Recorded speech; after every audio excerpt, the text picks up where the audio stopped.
Está começando mais um Talk da Saúde Cast, um lugar para a gente falar sobre saúde de maneira integrada. Quem está falando aqui é Rafa Brandão. Fala pessoal, Edma Alves aqui, sejam todos bem-vindos e bem-vindas a mais um episódio. Lembrando, Rafa, aquele recado inicial de sempre, de apertar o botão de seguir. Se você estiver ouvindo a gente pelo Spotify, também tem a chance de avaliar o episódio dando estrelas para o episódio. Se você estiver assistindo a gente pelo YouTube, aperta o botão de seguir e ativa a notificação para você receber informações de novos vídeos à medida que a gente for postando. É isso, galera. Não esquece de entrar lá no nosso portal da saúde, www.talkdasaude.com.br, e acompanhar o que a gente está fazendo além dos conteúdos aqui divulgandos do podcast. Tem muita coisa boa lá também que complementa o nosso arcabouço sobre saúde, né, Edma? Isso aí. Inclusive, provavelmente, quando você estiver ouvindo esse episódio, já tem um artigo meu lá no blog, na parte blog, sobre o histórico do Core Training. Então, já aproveita, provavelmente já está lá, vai lá e dá uma conferida.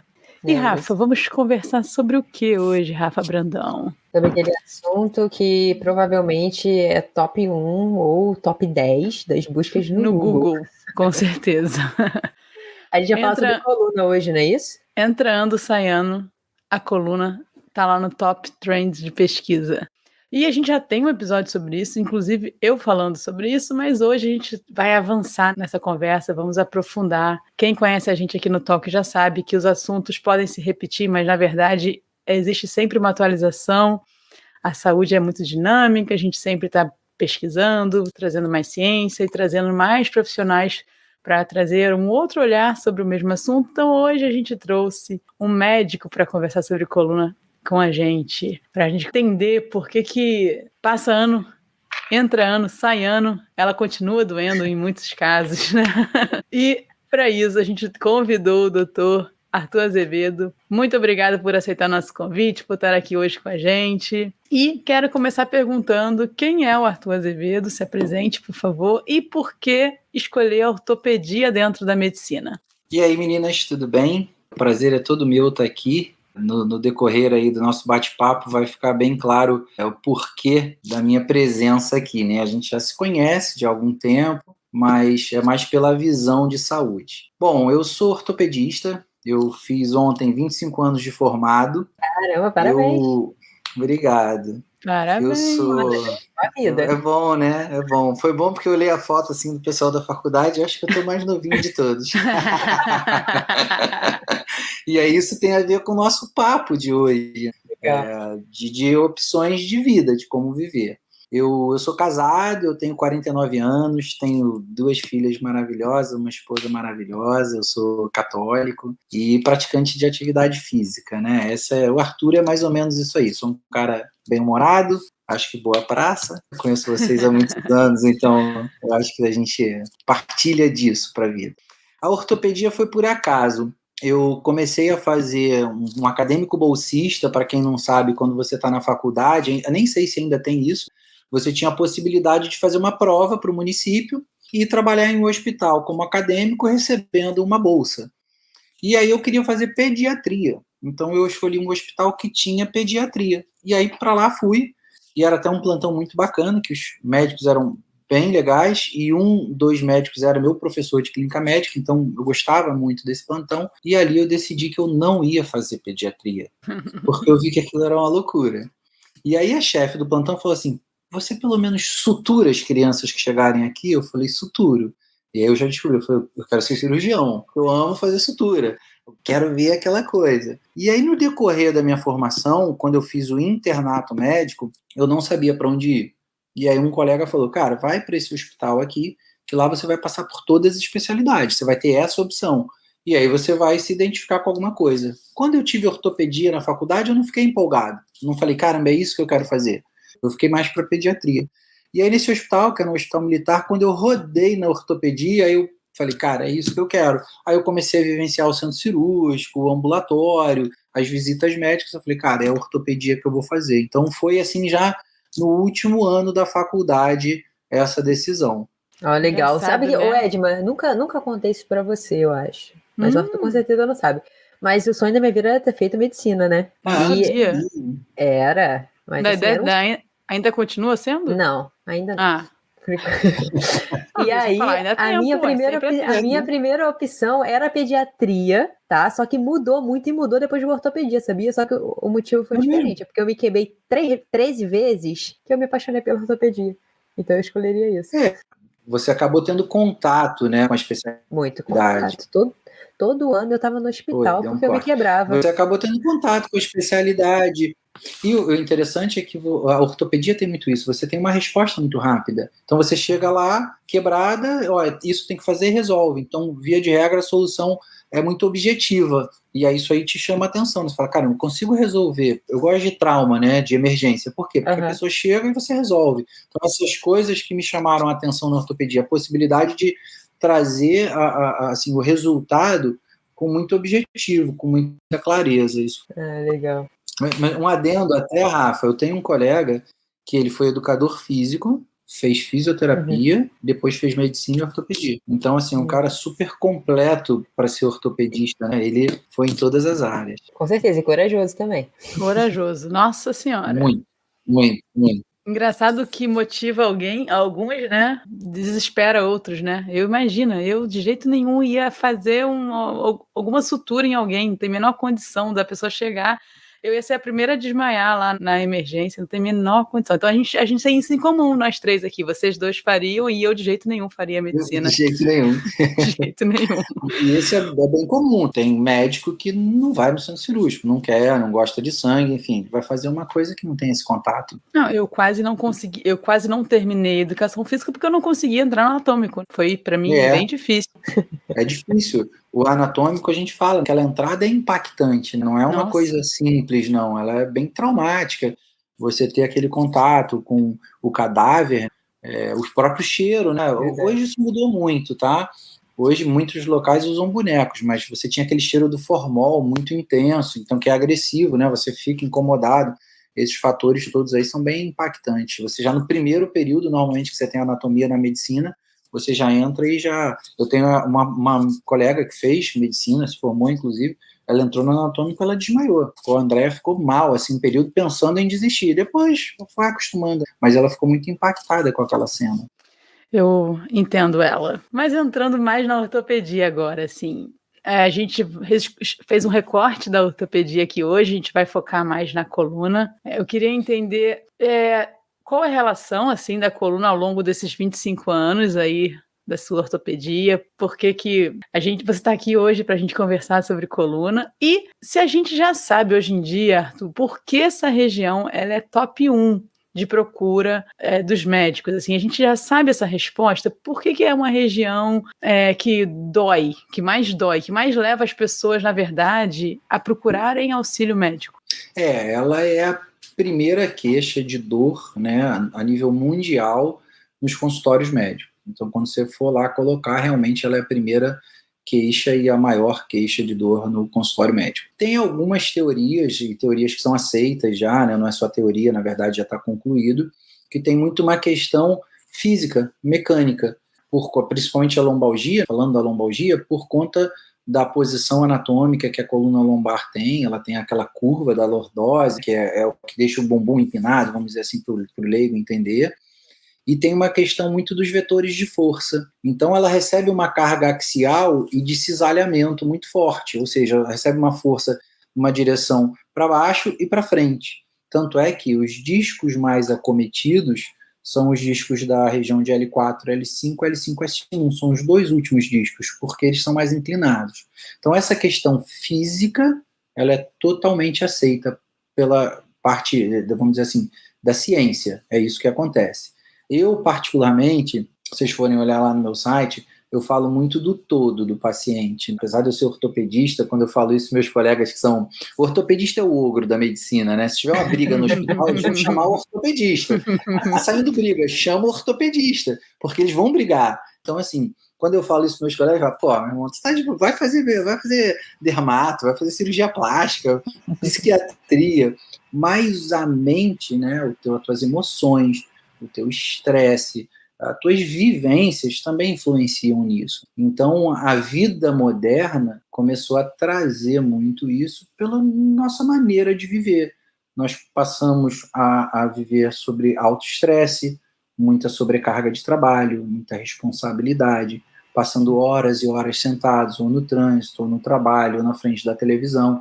Então, a vida moderna foi trazendo algumas coisas que somam para essa questão física de posição anatômica, a mudança, né? Nós éramos quadrúpedes, passamos a bípedes, então essa mudança anatômica mudou a nossa coluna. A gente, quando está dentro do útero, a gente tem uma cifose, ou seja, a gente tem uma única curva na coluna, depois a gente modifica, e essa parte do emocional, o estresse, acabam sendo a causa dessa procura tão grande ao tratamento da lombalgia, né? Ah, legal. Você falou sobre isso, que você vê o ser humano como um todo, até por isso que tu tá no toque da saúde, tu sabe, né? Que se você não visse, eu acho que tu não estaria. Foi isso que eu falei. Isso faz toda a diferença. A gente tem um paciente em comum que tinha esse fator também ligado, não era só o físico, né? Bastante, né? E quando começa a ler, se aprofundar nos estudos, a gente vê que a ciência realmente está inclinada a entender o ser humano como um todo, né? As pessoas, os estudos, as áreas estão realmente se juntando, porque tá vendo que uma sozinha não está conseguindo resolver o problema de muitas pessoas. Mas falando um pouquinho mais nesse assunto que a Edma falou, existem algumas queixas mais comuns quando o assunto é coluna, por exemplo, que chega aí no consultório? Tem. O mais comum, né, a gente procura muito médico quando a gente tem dor, quando a gente tem incapacidade. Aparece um negocinho na tua pele, se ele não dói, se ele não coça, você deixa ele ali. Aí se ele começa a aumentar, você pode até pensar em ver, mas se ele doer, você vai procurar. Caramba, isso aqui tá aqui um mês e tá doendo, eu vou ver. Então a dor é um sinal de alerta. Então você costuma ir por causa disso. E a outra questão é a tua limitação de vida, normalmente relacionada ao trabalho ou à atividade física. Ou seja, eu não estou podendo ir trabalhar, está afetando o meu trabalho, ou agora eu preciso ir ao médico. Ou eu não estou conseguindo praticar meu esporte, fazer minha atividade física adequadamente, então eu vou ao médico. Porque muita gente acaba fazendo a automedicação. Eu tenho uma lombalgia, ela não me atrapalha tanto, vou tomar alguma coisa. O meu vizinho já tomou esse remédio, funcionou. Às vezes o cara teve uma dor que foi de origem renal, uma lombalgia renal, por um cálculo. Ele tomou um negócio, melhorou, ele dá para o amigo. Então, é isso, é incapacidade física para o trabalho e para a atividade física. É o que faz mais procurar o ortopedista. Eu imagino que para outras regiões seja muito comum as questões traumáticas, entorse de tornozelo, joelho, ombro. Na coluna isso é comum ou não? Ou são coisas mais, entre aspas, assim, crônicas? É mais uma questão crônica, no sentido de eu já tenho isso há muito tempo e frequentemente eu tenho esse problema, ou então nesse agudo incapacitante. É o clássico, eu dei um mau jeito, eu travei, e aí eu não consigo, eu tenho uma paciente que ela falou, Arthur, minha primeira crise, eu travei no downtown, eu tive que ligar para o SAMU, porque não passava ninguém e eu não conseguia sair do carro. Então, de dentro do carro, eu liguei para o SAMU veio e me tirou dentro do carro. Então é isso, você fica incapacitado. Então não tem muito a história do trauma, não. Eu caí ou eu tive uma entorse, não. É mais ou crônico, eu já venho desenvolvendo isso durante muitos anos, ou então nessa coisa do clássico, eu dei um jeito, tipo, eu fui abaixar para pegar um peso na academia e travei.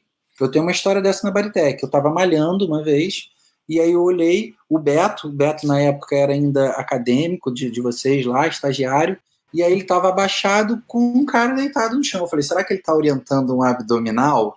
Eu fico sempre muito atento, assim, olhando as coisas, sabe o que é esse exercício aí? Eu falei, não, esse cara tá com dor.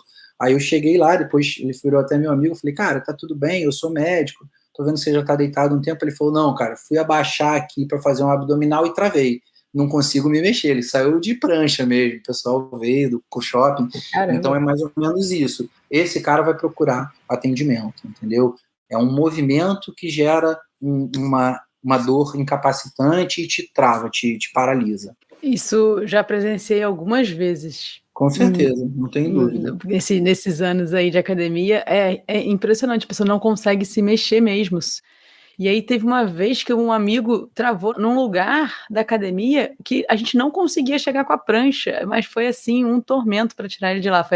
Virou até bastante zoação na época, porque foi uma situação, a prancha teve que entrar inclinada, foi uma situação bem difícil, Mas dentro desses motivos que chegam na coluna, que chegam à procura para a coluna, como você mesmo falou, de forma bem aguda, a pessoa vai conseguir identificar, ela vai te falar em que momento que foi, ela vai lembrar da situação, né?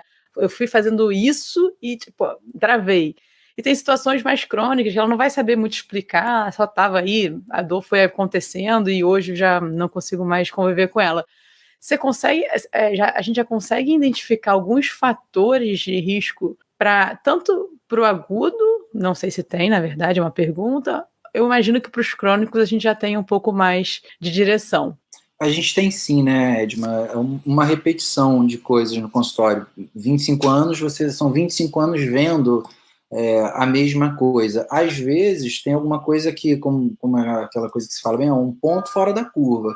Bom, isso não é comum, não estou acostumado a ver isso. Tradicional são pacientes mais velhos, os idosos, principalmente as mulheres, arrumando cama. Então ela está naquele movimento de flexão, de botar o lençol para dentro da cama e tem um quadro agudo de dor. E nos mais jovens, né, que seria o adulto jovem, que é a faixa etária da doença da coluna, é o adulto jovem, quando aquilo começa, de alguma forma praticando exercício ou fazendo algum movimento também de flexão do tronco. Mas o interessante disso, o que vocês devem já estar mais à frente do que eu nisso, é que a gente já tem uma série de trabalhos científicos que comprovam que a flexão não é impedida de ser feita, porque não é ela que causa dor, né? A gente tem uma série de trabalhos mostrando isso. Então a gente fica mais, será que é alguma coisa que estava predisposto e qualquer movimento diferente, de uma amplitude maior que eu fizesse, me causaria essa dor? Será que é a flexão mesmo? A gente não sabe ainda isso. Nos idosos, é muito por conta da artrose, então aquela mobilidade às vezes já é uma coluna que está com um processo inflamatório e um movimento acaba gerando mais dor. E o que é muito comum, e aí é um sinal de alerta, a gente chama de red flags, nos idosos a gente tem que pensar sempre em fratura. Eles fazem fratura por osteoporose sentados, com espirro e num movimento de flexão, porque ele já tem aquela insuficiência de trabécula óssea e quando ele movimenta, realmente ele amassa, ele faz um colapso. E aí aquela dor alivia, ele não vai ver. Aí ele chega quando faz um raio-x daqui a 2 anos, por uma outra crise, já tem 2, 3 fraturas. Então, o idoso que tem uma dor aguda, esse quadro de, nossa, eu estou sentindo dor com muita intensidade, obrigatoriamente eu tenho que fazer imagem. Eu estou com uma paciente assim agora, que ela teve uma dor aguda, espontânea, tá? Sem nada especial, é uma idosa, não tem controle, não tinha densitometria óssea para eu saber qual era a condição dela, não fazia reposição de vitamina, de cálcio, nada, fui pedir o exame, fratura da 7ª vértebra dorsal. Então, você tem que ter essa vivência para ter essa desconfiança. Quando você vê só um quadro agudo disso, né, que é lá na academia, abaixei para pegar uma anilha, abaixei para fazer um exercício no chão e travei, você imagina que seja mais algo de uma disfunção articular somente. Justamente uma hérnia de disco, isso daí, né? A gente vai, no decorrer aqui do bate-papo, vai falar sobre hérnia, e aí a gente tem um direcionamento um pouquinho diferente. O paciente fica muito preocupado, ai meu Deus, eu tenho uma hérnia, essa dor intensa, vou operar? Não, normalmente é pontual. É uma disfunção articular que resolve com os dias. Queria perguntar só por curiosidade, assim mesmo. Onde é essa fratura, geralmente? No corpo vertebral, ali no corpo? É mesmo? É, porque a osteoporose, no caso da vértebra, ela se dá mais no corpo. Então, nesse movimento de flexão, que a gente faz, né, a pressão sobre a coluna anterior, que é o corpo, ela falha. Tanto é que hoje a gente não chama mais de fratura patológica ou fratura por osteoporose, a gente fala fratura por insuficiência óssea. Raramente ela vai acontecer na coluna posterior, que seria o pedículo, as facetas, a espinhosa, o comum é ser no corpo mesmo. E fratura mesmo, tá? Não é assim uma coisa rara, não, é super comum. Ela é, na verdade, pouco diagnosticada por conta de uma falta desse feeling de isso pode ser uma fratura. Entrar um pouquinho, Arthur, já que você falou em red flags, eu como profissional da saúde, e tem muitas pessoas ouvindo a gente também que e até para as pessoas que não são, tá? Como é que eu sei, você citou alguns casos onde algumas pessoas evitam ir ao médico porque tomam remédio, por desconhecimento, e a gente tem o outro lado também. O lado onde a informação, pelo menos profissionais de saúde, está em grande massa. Tá? Tem muita informação o tempo inteiro. E um dos conhecimentos que a gente tomou hoje em dia é que a dor relacionado à dor, que é uma experiência do indivíduo que tem muitos fatores, muitas causas. Como é que a gente sabe que aquilo ali pode ser uma red flag e, posteriormente, indicar para um profissional ou médico? Porque você disse que, às vezes, é uma questão articular que pode ser resolvida com movimentação ou um trabalho um pouquinho mais específico. Como é que eu sei isso? Como é que eu sei que quando é a hora de eu realmente procurar o médico, porque eu preciso ficar alerta? Na verdade, né, assim, o que eu vou falar agora talvez pareça um pouco assim discriminatório, mas não é. Eu acompanho, apesar de eu não ser um adepto das redes sociais por ignorância de como utilizá-las, eu acompanho e eu sigo muito da área de saúde, que é o que eu gosto. Eu acompanho muito fisioterapeuta, educador físico, e aí volta e meia eu entro num embate com eles, que eles falam assim, é muito comum o fisioterapeuta fazer isso. Não, porque o ortopedista, porque o médico, aí eu entro sempre lá, gente, não é o ortopedista ou o médico, é o mau profissional, é aquele profissional que não entende dessa interação. Então, na verdade, quando eu pego, por exemplo, vocês, que eu sei que são bons profissionais, você vai saber diferenciar quando aquela dor é uma mialgia adaptativa, quando às vezes é um leve estiramento ou uma contratura por um exercício que ficou um pouquinho mais sossegado, porque a pessoa naquela semana teve uma semana mais intensa, porque é mãe, porque trabalha em pé, porque viajou, ela fez um exercício que é o normal da rotina dela, mas ela não estava bem para aquilo, ela estava hoje sob fadiga. Você vai falar, essa semana não vamos fazer. Aquilo se perpetua, eu sei que vocês vão falar assim, opa, peraí, já não está normal. Essa semana ela está numa semana boa, a gente tirou o pé na semana passada e ela permanece com a dor ou piorou com a dor. Então isso me chama a atenção, se essa dor se perpetua ou se ela piora com o exercício. Eu mudei o exercício, eu fiquei bem? Ótimo, às vezes era só a biomecânica mesmo. Então a gente precisa entender isso. A perpetuação da dor ou a piora da dor é um sinal de alerta. Se eu tenho essa dor em um horário específico noturno, é um sinal de alerta. Por quê? Porque eu tenho que pensar em tuberculose. A tuberculose óssea, ela pode pegar a coluna e essa dor pode ser noturna. Se eu tenho febre, porque pode ser uma espondilodicite. Um exemplo, um paciente, você tem um atleta aí, um aluno seu de 60 a 70 anos, que fez uma infecção urinária. Começa a ter dor lombar e tem febre, a primeira opção é, esse cara fez uma uretrite e ele está fazendo uma espondilodicite, eu não posso descartar. Então é uma red flag, dor lombar com febre, dor lombar noturna ou com história de tumor. Ó, eu tenho uma história de tumor há 2, 3, 5 anos atrás e estou tendo dor lombar de repetição agora. Opa, qual é o teu tumor? Um tumor de próstata. É muito comum dar metástase para a região óssea. Então, são coisas que eu vou ficar atento. Agora, uma dor que aparece e desaparece em 2, 3 dias, não vai me chamar a atenção. A Organização Mundial de Saúde fala, né, 85% da população mundial vai ter pelo menos uma queixa de dor lombar na vida. Então é esperado pela nossa vida. Eu acho que você não precisa se preocupar, você vai ficar atento. Isso vale para o ombro, para o joelho, para o quadril. Eu escuto muito isso na academia, né? Às vezes a pessoa fala, o meu joelho está doendo. Às vezes está doendo porque o outro dia foi mais intenso, ou porque eu tenho filho e fiquei muito agachado ali, hoje eu estou fazendo um exercício que sobrecarrega. Desapareceu aquilo, não vou dar importância. Aquilo se perpetua, aí vai ver um médico para você poder ver isso. Uma coisa que acontece muito hoje é que muitas vezes eu vou direto ao fisioterapeuta. E não é errado. Eu mesmo, a minha orientação é, olha, eu te diagnostiquei, agora você vai tratar com fisioterapeuta e educador físico. Mas é importante você entender que às vezes você precisa passar. Eu peguei um paciente que estava há 4 meses tratando uma cervicalgia, meu paciente antigo até, foi no físio, está tratando, melhora, piora, até que ele falou, cara, eu vou ver isso. Eu examinei, parecia só uma dor mecânica, mas na história dele, ele tinha um passado de um tumor renal. Eu falei para ele, cara, preciso de uma ressonância, você tem uma história de tumor aí, era uma metástase.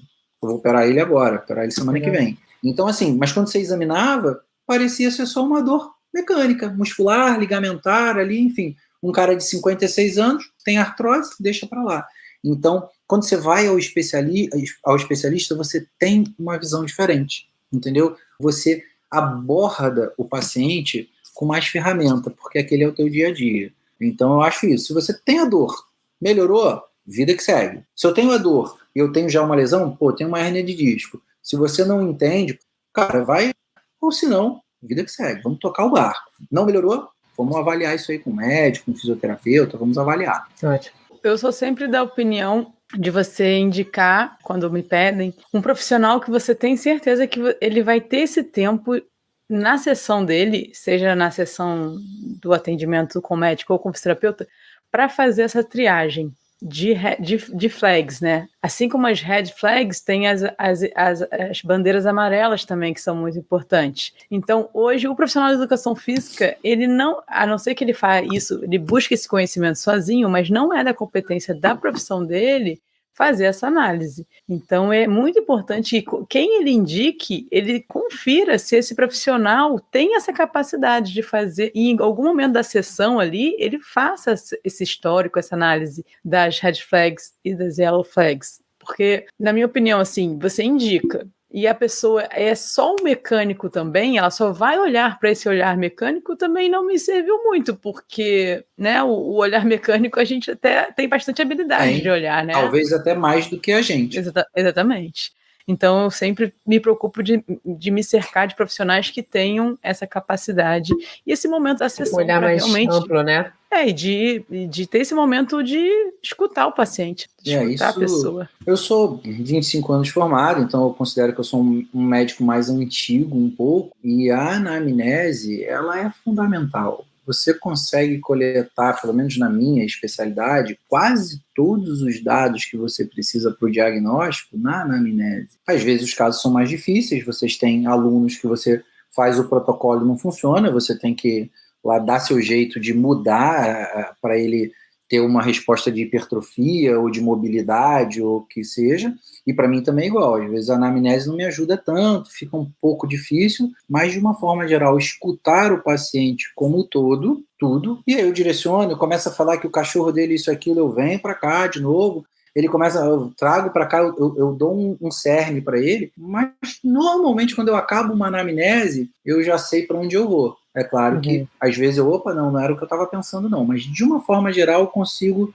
já direcionar o meu exame físico porque eu acho que é. Eu tiro 1 hora de consulta para cada paciente. A minha maior parte é na anamnese. O meu exame clínico, se eu enrolar muito, se eu examinar de cima e embaixo, eu levo 10 minutos. Vamos botar isso, se for uma idosa, 15. Então, o meu tempo é da anamnese.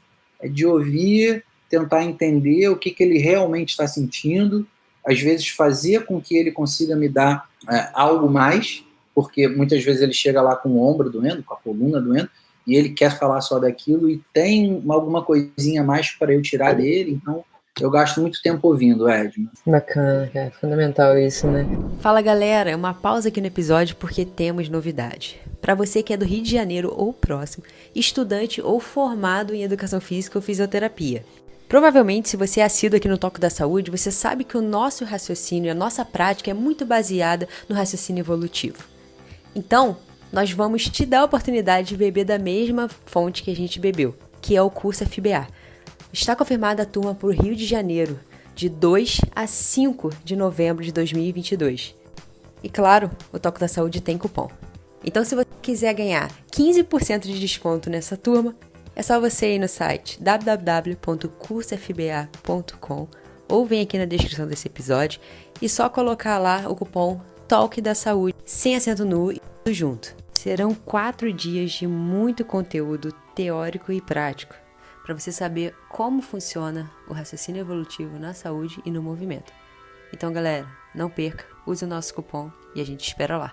Boa, Rafa. Então fica aqui o convite para você se inscrever nesse curso e encontrar com a gente de 2 a 5 de novembro no curso FBA Movimentação. Mas Arthur, eu imagino que nesses 25 anos de formado, né, e mais especificamente os anos onde você se dedicou a estudar sobre esse assunto, muita coisa tenha mudado, inclusive no tratamento. Hoje, qual é a recomendação que a gente tem? Nesses casos, mais especificamente a coluna, tá? Mas se você vê alguma semelhança nos outros, pode abrir, sem problema nenhum. A gente tenta cada dia mais ser menos invasivo, né? Deixar com que o corpo responda, ele resolva. Quando você o problema. Diz invasivo, você quer dizer o quê? Cirurgicamente. Ou outras coisas? Cirurgia. Tá. Quero cada dia mais operar menos. Eu quero buscar formas conservadoras de resolver. E propriamente nas cirurgias, que sejam cirurgias menores. E utilizar o menos possível drogas, medicamentos. É claro que eu atuo com dor. Então é natural que eu use mais medicamento, porque eu trabalho muito em paciente. Quem me procura, normalmente, diria 99%, menos um pouco, 95%, porque eu trabalho com deformidades também, que não traz dor, é só o desvio de alguma articulação, ele vai estar com dor. Então, via de regra, eu vou prescrever alguma coisa. Contudo, também como eu sou muito especializado, ou seja, eu tenho um foco, normalmente o paciente vem de alguém, então ele já vem prescrito. Muitas vezes eu faço só ajustes, ou acrescento alguma coisa, eu tiro e troco. Essa maneira de abordar o tratamento, a gente tem que entender quem é o paciente, como é que é a vida dele, né? Falando de saúde mesmo, né? Esse cara, ele é hipertenso, ele é diabético, ele é obeso, né? A obesidade hoje é uma endemia aí, né? A gente tem uma epidemia, desculpa, a gente tem obesos para todo lado. Minha esposa é anestesista, ela toda semana tem 2 dias da semana anestesiando obesos. Tem vezes que ela faz 6 cirurgias para obesos. Então, assim, é uma preocupação. Esse paciente tem que ser tratado diferente, porque esse paciente, ele não faz atividade física. Esse paciente é sedentário, ele tem comorbidade. Então, eu vou abordar ele diferente de vocês. Então, a particularidade do paciente vai ser o mais importante. O nosso objetivo é fazer com que ele melhore o mais rápido possível, preferencialmente sem cirurgia, e que ele inicie ou retorne para a atividade física o quanto antes. O que a gente sabe hoje? Que a atividade física é fundamental, hoje já de alguns anos, na verdade, para o tratamento da lombalgia. Preciso de exercício. Na verdade, qualquer articulação, mas a coluna principalmente. Ela ali é o nosso eixo, né? Então, melhorou da dor? Exercício. Não precisa ficar sem dor, não. Se a dor está suportável, eu não preciso mais de medicamento, eu tenho mobilidade, vamos começar exercício? E aí, é claro, não dá para eu ir para a academia sozinho se eu não sei prescrever exercício. Aí eu preciso do educador físico e muitas vezes até de um fisioterapeuta. Eu posso trabalhar a fisioterapia, que o fisioterapeuta faz muito isso, com exercício. Não é mais aquela coisa, vou fazer o TENS, o ultrassom e vou esperar. Não, eles dão bastante exercício de mobilidade, de ativação muscular, controle neuromotor. Então, eu acho que o que mudou no tratamento hoje é que acabou aquela coisa do fica deitado, fica em repouso e espera a dor passar tomando remédio. Não, hoje a gente fala o seguinte, vamos se mexer, você tem que ter mobilidade, não fica deitado. Até dentro disso, né, o repouso, normalmente, ele está ali específico para o paciente que é incapaz de se movimentar. Cara, minha dor é tão grande que eu não consigo me movimentar. Então, vamos ficar deitadinho ou sentadinho, não vamos fazer exercício. Sentiu condição de exercício? Vamos em frente, vamos fazer exercício. E aí, eu, particularmente, sempre peço que seja orientado por vocês. Eu faço sempre o contato. Eu ligo, falo, oi, tudo bem? Eu sou o Arthur, eu atendi aqui um aluno seu, eu achei isso. Olha, cuidado, de repente, olha, ele falou que corre, não vamos correr agora, porque ele tem uma hérnia. Vamos trabalhar mais a mobilidade, deixar ele ganhar movimento, segurança. Às vezes o paciente está cinesiofóbico, está com medo de fazer o movimento e ter a dor. Então, é mais isso o tratamento hoje. Exercício, mobilidade e diminuir a dor da maneira menos agressiva possível. Em termos cirúrgicos, né, já que a gente está falando de tratamento, hoje a gente faz cirurgias menores, cirurgias minimamente invasivas, que são por acessos pequenos, que não tem muito corte, e por via endoscópica, inclusive, né? Atualmente eu faço bastante endoscopia. Hérnias que eu tinha que abrir antes, hoje a gente com um orifício de 1 centímetro, 2 no máximo, a gente entra com endoscópio, grosseiramente falando, é como se fosse uma artroscopia de joelho ou de ombro, né, que é mais difundida. A gente vai lá, tira a hérnia, o paciente vai embora 2 horas depois do procedimento, já praticamente com um analgésico só para tratamento, e com resultado bem legal. Eu operei agora um jogador de basquete, ele joga na Europa, ele está com 1 semana, agora está com 10 dias de operado, a reabilitação dele com fisioterapeuta já é toda de gestual do esporte. Ele joga de pivô, então é fazendo proteção, girando na bola, todo o trabalho dele voltado para corpo, para mobilidade, é com o gestual do esporte do basquete na posição de joga, porque permite, né? Então, isso também acelerou muito o processo de recuperação. E já está com a musculação, já falei com o preparador físico dele, porque ele ainda está no Brasil, e o preparador físico já está trabalhando também. Então, assim, você hoje consegue acelerar esses processos no esporte. Muito legal. Arthur, como você mesmo falou, na academia a gente acaba conversando com muita gente, a gente escuta muita história, a academia é um lugar bom para isso, para ficar atualizado, né? Aprendo às vezes com meus pacientes.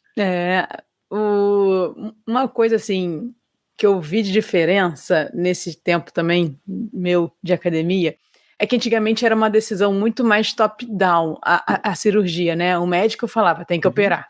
E aí o cara só aceitava, ia lá, tem que operar, tem que operar. Eu, pelos casos que eu tenho visto, o médico coloca como outras opções, né? Explica, ó, se você operar, você vai ter esses benefícios aqui, você provavelmente vai sair desse quadro de dor mais rápido, eu vou te dar isso, mas você vai ter que fazer isso. Se você não operar, talvez você demore um pouco mais para sair do quadro, mas é possível e tal. Então, eu acredito que também uma coisa que evoluiu foi essa decisão compartilhada da cirurgia, sim ou não. É uma percepção correta? Você acha que isso também mudou ao longo do tempo? Totalmente, né? Até porque eu posso te dizer que eu sou quase um cirurgião plástico. Eu trabalho com expectativa. Por exemplo, a expectativa desse paciente que eu operei é retornar para a Liga Europeia e jogar basquete. Mas poderia ser impossível isso. Então, essa era a expectativa dele. Eu vou dividir isso com ele. Eu falei, cara, isso aí a gente não vai ser capaz de te dar. Então, que não é até o caso. Mas então a gente trabalha com essa conversa. E aí, quando a gente leva para o que você falou, para essa questão do conservador e do cirúrgico, vai muito pontual. Eu tenho lesões que eu sei que o tratamento conservador não vai resolver. Não tem jeito. Vou te dar um exemplo. Uma estenose de canal vertebral. Segunda-feira eu operei um paciente de 83 anos com uma estenose de canal. Ele é meu paciente há 1 ano e meio. Há 1 ano e meio que ele vem piorando. E eu falando para ele, quanto mais tempo a gente levar, pior vai ficar, menos chance de recuperar totalmente vai acontecer.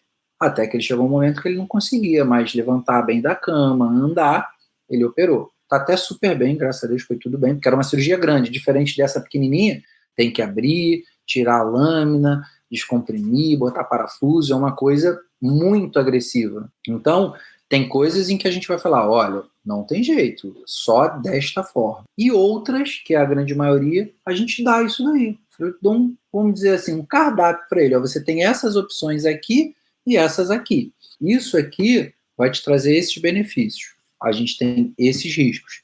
Isso aqui vai te trazer esses benefícios e a gente tem esses riscos. O que você acha melhor para você? E você não precisa tomar uma decisão agora e carregá-la para o resto da vida. Eu posso optar pelo conservador. Se eu não melhorar, eu tenho ainda a opção cirúrgica.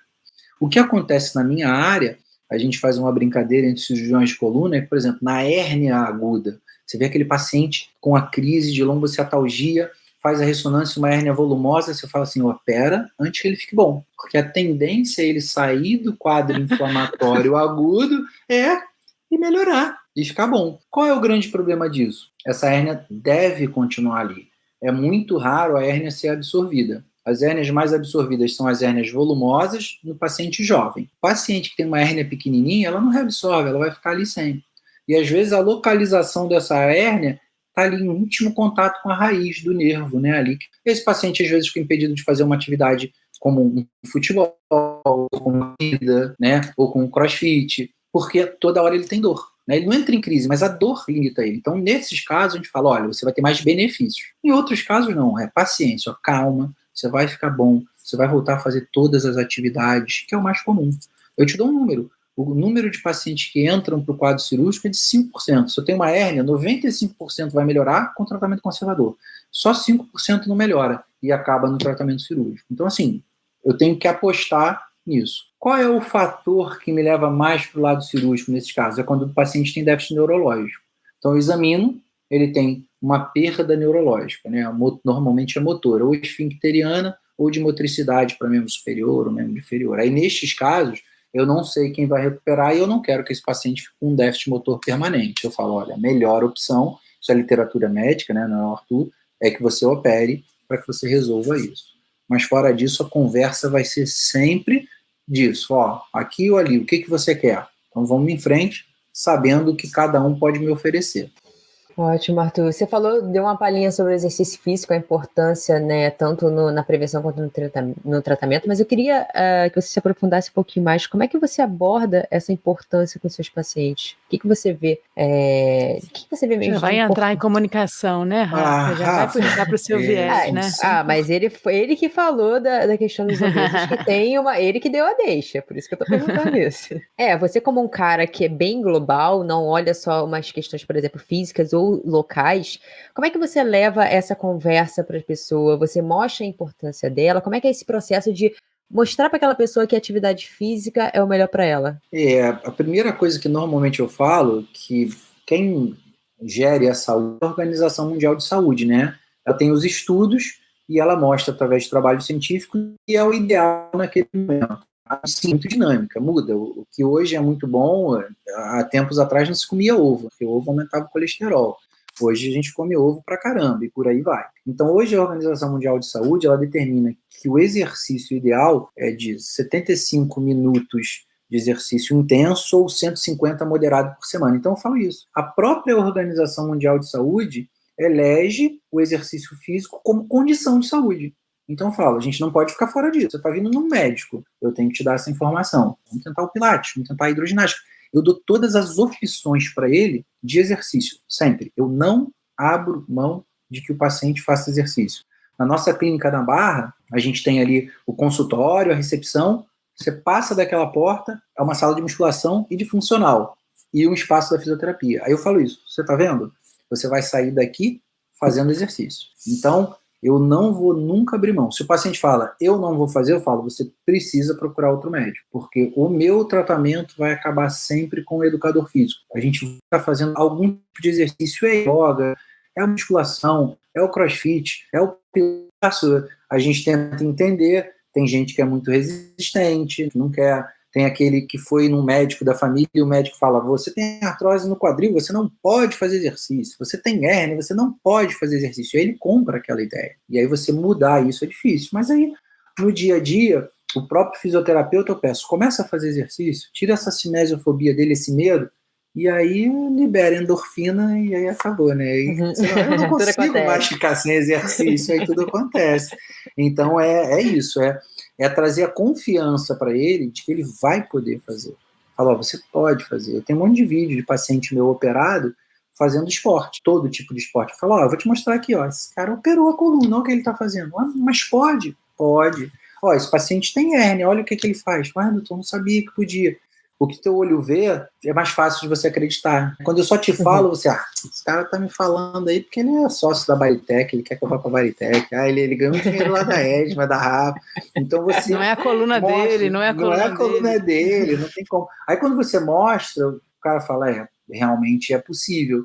Aí é um poder de convencimento, né, Rafa? É você ter ou não, né? Eu acho que eu acabo ouvindo muito isso no consultório. Arthur, você passa uma confiança pra gente, né? Porque você vai trocando ali, vocês passam muito mais tempo com o cliente. Então, se eu falar que tem que operar, e aí eu falo, Rafa, fala aí com o teu atleta que ele tem que operar. Ele chega lá em você, ele tá na dúvida, aí você fala, cara, tem que operar. Aí ele, então eu vou operar. Por quê? Ele já confia em você, ele tá com você há muito tempo. Então, meu papel é isso, é fazer ele confiar que o exercício vai ser a melhor coisa para o tratamento dele. Assim, é o meio para o fim do tratamento, porque às vezes você está um pouco ainda impossibilitado, mas do meio para o final tem que ter exercício. Não pode ficar sem. Eu acho que, por exemplo, se o profissional de educação... É tipo aquela história assim, se eu vender isso, eu ganho uma porcentagem. Eu perco o poder de convencimento que parece que eu estou ganhando algo com isso. Quando o profissional de educação física fala de movimento, parece que a gente está querendo, sei lá... Isso é a solução de tudo, porque ele faz isso, né? Ganhar dinheiro em cima da pessoa, tá inventando e tal. Eu acho que quando um médico fala isso, não é só pelo poder da medicina, que ainda é relevante, sim, para o paciente, mas eu acho que assim, se uma outra área que ele não vai ganhar nada com isso, está me falando que é importante, então tem um peso maior. Eu acredito nesse sentido de não ser um ganho direto, dele não achar que é um ganho direto. Sim. Então ele leva em consideração a palavra do médico, por isso. Eu falo muito uma coisa para o meu paciente, né? Muitas vezes ele vem me agradecer, Arthur, muito obrigado. Eu falo assim, olha, meu papel aqui foi te diagnosticar e te dar um caminho. Quem vai te tratar é o fisioterapeuta e o educador físico. Eu não vou ficar te vendo. Eu às vezes preciso te dar um remédio, eu às vezes preciso te operar. Aí é comigo.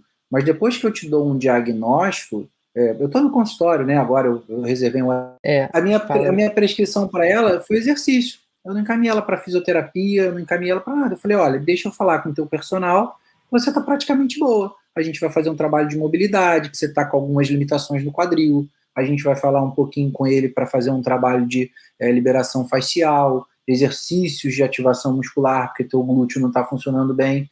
E às vezes tudo isso é que dá a lombalgia nela. Ela tem 46 anos, fez uma ressonância, tá cheio de coisinha, que é normal ter, mas a dor dela não é dali. Então, isso daí, essa troca que eu faço, gera confiança, porque ele fala assim, cara, não é ele que está me tratando, ele está me mandando para fazer exercício. Eu vou ser propaganda dele, alguém vai pedir um contato de um ortopedista, eu vou dali, ele está me mandando para fazer exercício? Bom, acho que realmente vai funcionar. E aí tem resultado. A grande questão é o resultado. Então, com exceções ali especiais, questões psicológicas, muitas vezes, restrições, porque a pessoa não quer fazer o exercício, não quer mudar de vida, é obeso, sedentário, mas aí a gente também trabalha em cima disso daí. Entendo. Arthur, muito bom conversar com profissionais que têm um olhar bem amplo e não tem dúvidas que isso pode ser que tenha unido a gente. Você como médico é uma das nossas opções, é um prazer ter você aqui no Toque da Saúde, a gente admira muito o seu trabalho, então a gente já quer agradecer por você estar aqui dividindo, antes da gente entrar agora na parte que é hardcore, não é, Edma? Falar de coluna é fácil, Arthur. Agora que vem as perguntas difíceis do programa. Começando por essa. O que é saúde para você? Saúde, eu acho que é uma confluência de fatores em que relaciona teu corpo e tua mente. Né? Você tem que estar com corpo são, mente sana. Então envolve muita coisa. Envolve ser feliz, envolve você fazer o que você gosta, envolve você estar considera que é a tua família, não necessariamente quem nasceu do seu pai e da sua mãe, né? Quem você considera que é aquela pessoa próxima a você, é conviver com eles, é praticar atividade física, é fazer uma boa alimentação, é o que a gente fez aqui, beber água, é ajudar o próximo. Eu acho que a caridade, ela sempre retorna para você, ela não vai para o outro, ela acaba vindo para você, e já tem trabalhos que comprovam isso. Quando as pessoas fazem caridade, elas se sentem muito bem, inclusive com mapeamento cerebral, mostrando que as áreas de satisfação, de prazer, elas são ativadas nesse momento. Então eu acho que é isso, é você viver em harmonia com o mundo, com quem te rodeia, é tentar sempre avaliar as questões da tua vida de uma forma positiva. Eu acho que tudo isso é saúde. Isso vai te fazer viver bem. A gente vai ter dificuldade, a gente vai ter um monte de obstáculo pela frente, mas isso faz parte. Eu recebi uma mensagem legal ontem, eu fiz 25 anos de formada, e o pessoal foi trocando, falou assim, ai de saudade de você sempre chegar sorrindo, porque eu chegava sempre na faculdade sorrindo, né? Assim, eu acho que o sorriso fala muito, né? De quem você é, o sorriso espontâneo. Então acho que é isso, é a alegria, é estar com teus familiares, aqueles que você escolheu, que são para serem tua família, né, independente de ser pai, mãe, de sangue ou não, e fazer uma boa alimentação, fazer atividade física, se hidratar bem e ter um bom sono. Eu acho que isso é saúde. Ótimo. E uma experiência inesquecível?